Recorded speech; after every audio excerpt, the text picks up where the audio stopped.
This is a video on the new Petty Cash report. This is your new Petty Cash reimbursement request. You'll need to enter in your property name. Every time you open up this form, the date will be already entered in for you, and it'll also show your Petty Cash fund amount already entered in. You'll now need to organize your receipts into date order, earliest date first.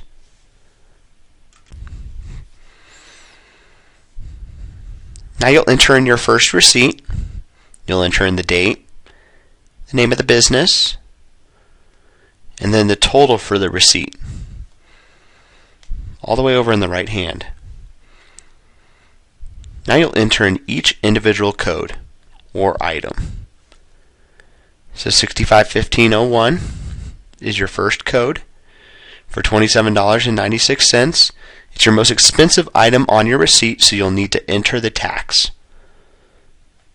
Again, make sure that you do that. So 6515. 23 is your next item for $8.68.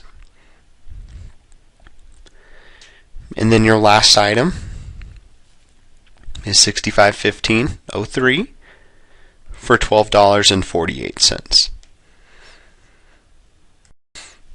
Now we'll go to the next receipt. You'll enter in the date, where you bought it from, and then go all the way over, enter the total for the receipt,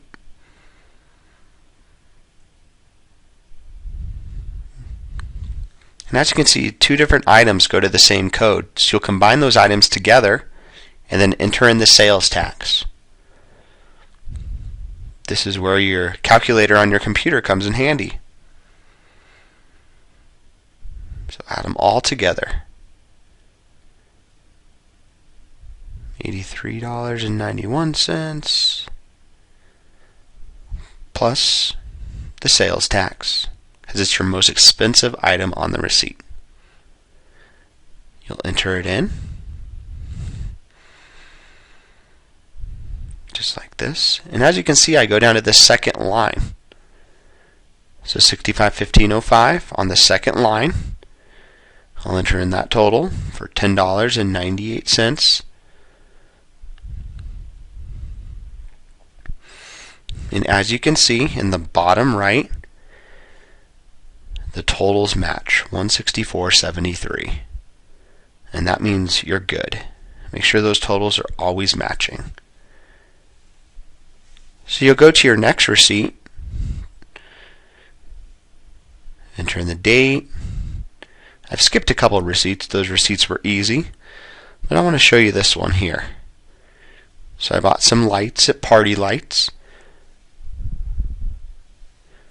So I entered in the total for the receipt, and as you can see, I already had the code for light bulbs. So I'm going to enter in that column of the code, just like this. And as you can see, my totals match at the bottom, so you can continue. Now I'm going to show you the wrong way to do this. So enter in the date, where I bought it from,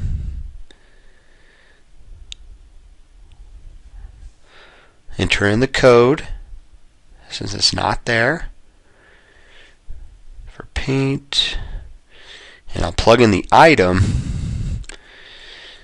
and then I'll plug in the total for the receipt. Sometimes this can get really confusing, especially if the receipt has multiple items. Lucky for this one, it only had a couple items on there and they're all under paint. It threw my balances off. I'm going to have to fix something. I forgot to throw in the tax. So again, you'll put the date in,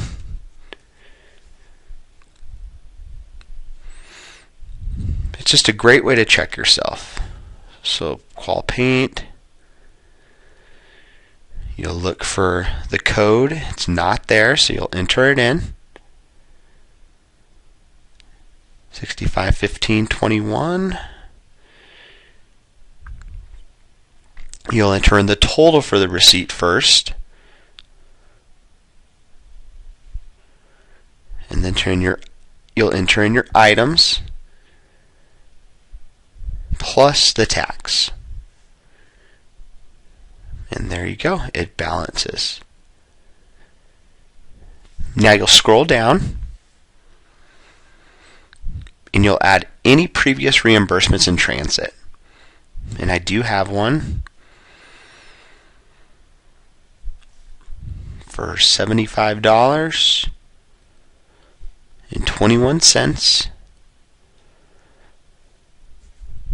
And this form is great because it does the math for you. It shows you what your current balance should be on hand, and it equals your petty cash fund amount.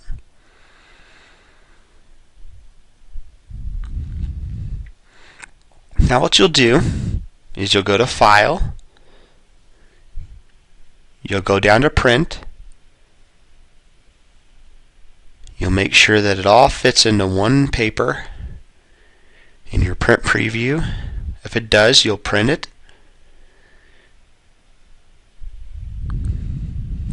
Make sure that you sign and date your petty cash form, and then you'll scan it back to your computer as a PDF.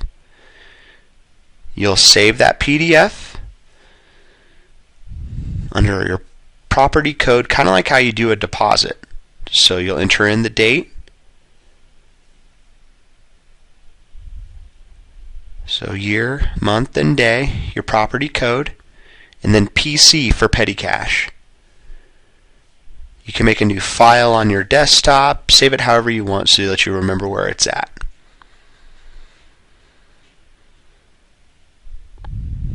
You will now enter your petty cash into OneSite for supervisor's approval, just like an invoice.